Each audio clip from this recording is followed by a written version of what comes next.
Hey everybody, this is David, Fairly Secret Music.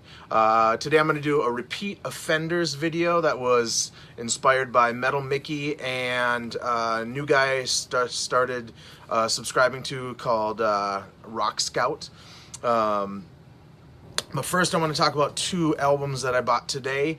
Lizzie Borden's My Midnight Things. I've listened to it a little bit.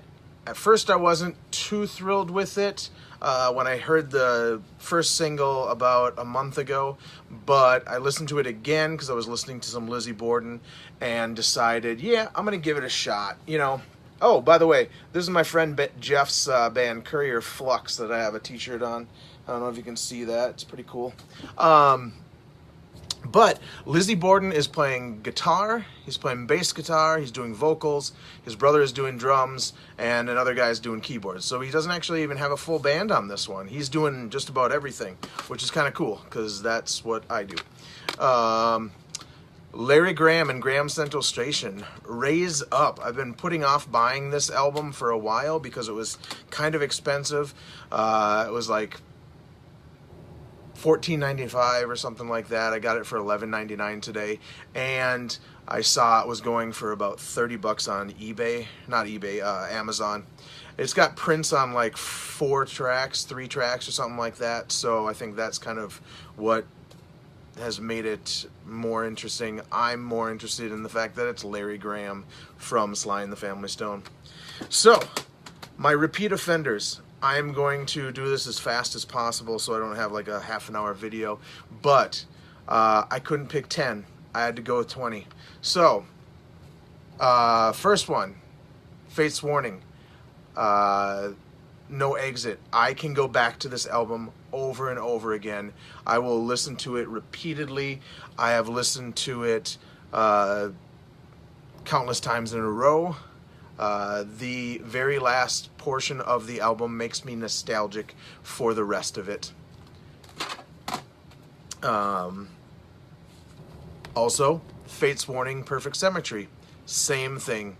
Very last song is amazing.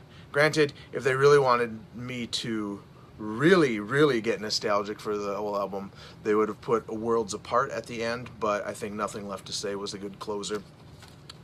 I don't like that it changes. There we go. That finally didn't do it. King Diamond, Abigail.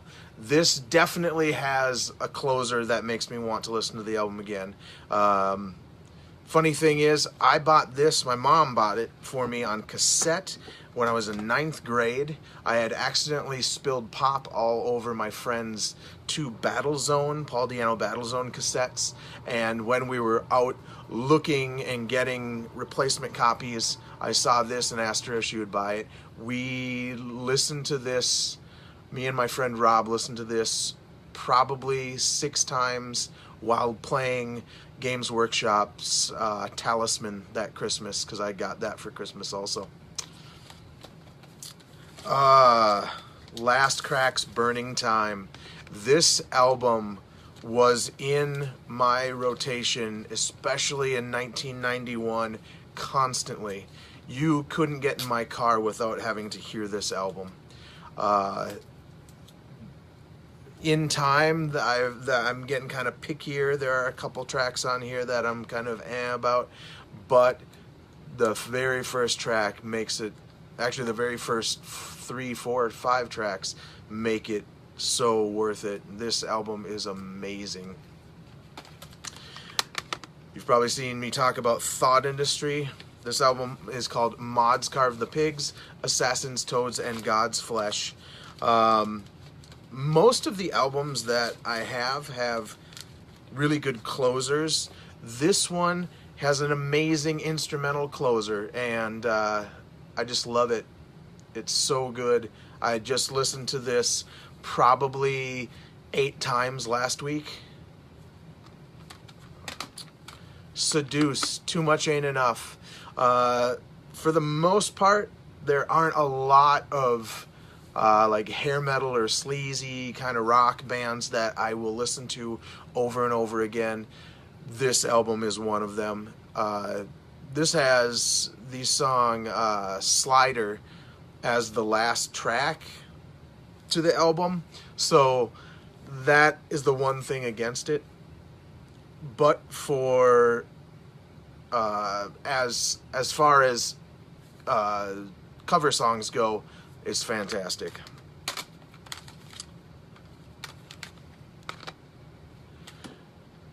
Still Life by Vandergraaf Generator. The whole album isn't amazing. There's one or two songs. There's only 5 songs on here. But the first 3 songs, Pilgrims, Still Life, and La Rosa, are well worth having 2 copies for. I wanted to see the difference between the remastered and the original. The remastered is a lot louder. There's more bass, but it turns out not that big of a, well, there is a big difference, but it was well worth having 2 copies of. Sly and the Family Stone. It was either between this or their first album, but this has Dynamite, Chicken, Plastic Jim, Fun,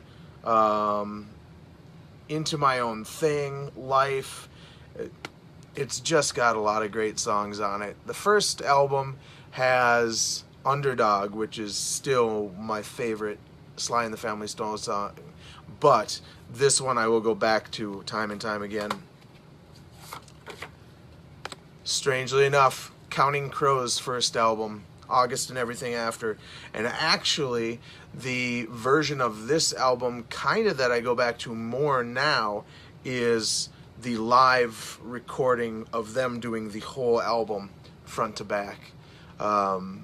That's just amazing, and it's very emotional the way he sings certain songs, and then they add one of the songs later on in the album to the ending of the first song Round Here, and it is just wonderful. Marillion, Misplaced Childhood. I used to work a warehouse job that we couldn't listen to headphones, we couldn't listen to anything where we brought in CD players, and this was before I had any MP3 players or, you know, like small speakers. That would have been a godsend, but so I had to listen to radio all the time, and I hate radio. There are 2 albums, this is one of them, that I can sing all the lyrics front to back without having any of the music with me. And this album saved my sanity a few times. Also, if it is a rainy day, this is the album I want to drive to. This is one of the other like hair metal or, you know, weird, they're not really sleaze, but, you know, in that hair metal vein. Kick's first album is 100%. It is so good and so overlooked. Everybody knows them by Don't Close Your Eyes, but they should know them by Atomic Bombs and Love at First Sight and Heartache, Poison, The Itch, Contrary Mary. Especially people should know them by Yeah, Yeah, Yeah. Well, I don't know if a lot of people would like that. Who knows? Royal Court of China's Geared and Prime. This is kind of in the lines of Seduced and a little bit of Guns N' Roses kind of vibe to them. Kind of sleazy, kind of, but just a little better than like what you would consider sleazy. This has a song called Half the Truth that was played pretty heavily on maybe MTV in the 90s. The guy's voice is very, very distinct. He has a lot of vibrato. Their first album actually kind of sounds a little bit more in that r.e.m. vein, or like early r.e.m. With kind of like a southern twang. They are from Louisiana, I think. I'm not 100% sure. And well, let me see, because No, Nashville. They're from Nashville, I believe. And there's a song on here called Six Empty Bottles that is just fantastic. And they do really great kind of power ballads. The two on here were So Your Love Is True and This Time Around. This is an amazing album if you can find it. Royal Court of China, Geared and Primed. Blind Melon. What an amazing debut album. This is good front to back. Even the song that this video had in it, what was that song called? No Rain. Even that song. That's actually the weakest song on the whole album, if you ask me. Vivian Campbell, when he was in River Dogs. Now he's back with them. That stuff wasn't quite as good. The follow-up album where he left wasn't quite as good, but this is the other album where I can sing front to back if I have no radio or anything with me. Standout tracks are Whisper, Toy Soldier, and Water from the Moon. Yep, that's the Tragically Hip, Up to Here. I loved Gord Downey's voice. It was so fantastic. He passed away, I don't know, recently, within the last year and a half, I think.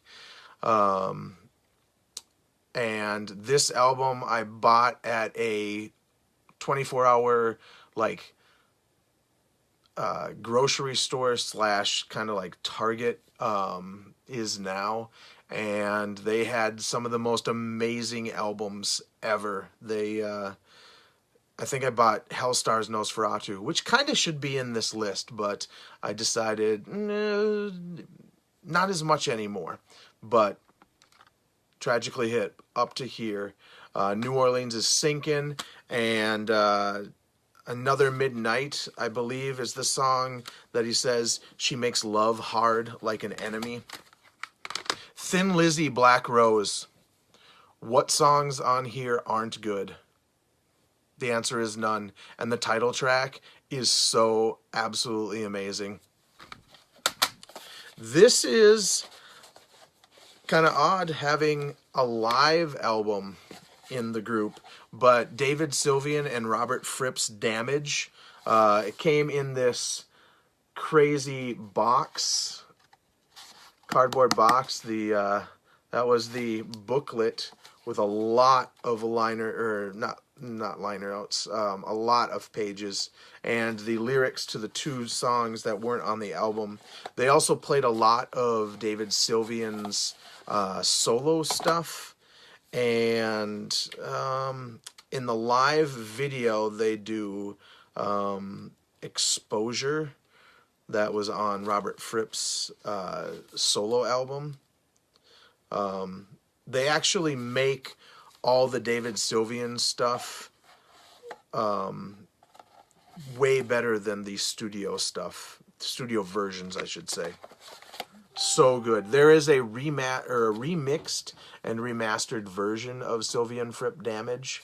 That is David Sylvian's version of it, whereas this was, I think, David Bottrell, who has now gone on to record with or produce or mix Tool and stuff. Oh gosh, this album. My first real girlfriend broke up with me the night I bought this. She broke up with me, and then I went to the store and ended up buying this. I had heard Losing My Religion and liked that, and I bought it. And this is the ultimate breakup album. I have 3 copies of r.e.m. Out of Time. This one is the regular version. This one is the 2-disc version that has all the demos and stuff. It comes in this sweet little box.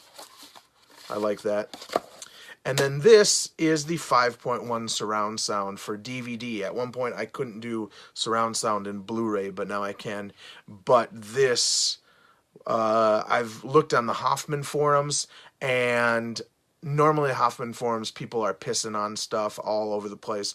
This went about 20 posts, and that was kind of where it stopped. But in those 20 posts, nobody said anything but good stuff about the 5.1 surround sound for this album.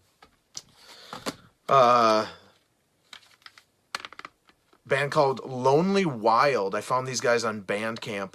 This album I listened to, the last time I listened to it, I was doing yard work, and I went through it, I think, 4 times before I was done with my yard work, and I never got bored of it. It is so good. I've seen them two or three times now, and they just blow me away every time. If you are in the California area and can look up Lonely Wild, go see them. They're so good. I've seen them in Minnesota. And the last one in my collection that I can go back to time and time again, John Butcher Wishes. The opening track, Goodbye Saving Grace, is so fantastic. This screams of 80s production, but he uses EBO on some things that are, it's fairly obvious that he's using EBO. The hit, not the hit, but the one single I think that they did to this was Holy War. That was back when radio was good in 1987. They would still play new stuff even on classic rock stations. The song Wishes was one of the first songs that I listened to where I totally noticed the panning. The guitar is in one ear and all the vocals are in the other ear, until the band comes in. Then it kind of fills out the area, the spectrum, I guess. Prisoners of the Silver Chain and a bunch of other songs on here are obvious. Rob Jeffries was playing fretless bass on this album a lot, but it really stands out on quite a few of these songs.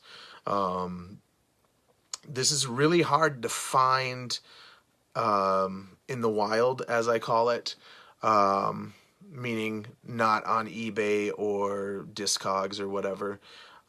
It can be a little pricey.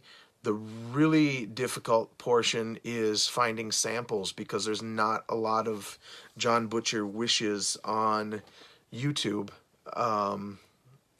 And the what ones you can find aren't the standout tracks. I think Holy War, actually, Holy War is a pretty good track, but Saving Grace, Goodbye Saving Grace, is my favorite track. But I don't know if anybody else would like it. So, those are the 20. Those are repeat offenders, and I never regret listening to any of them. Have a good one.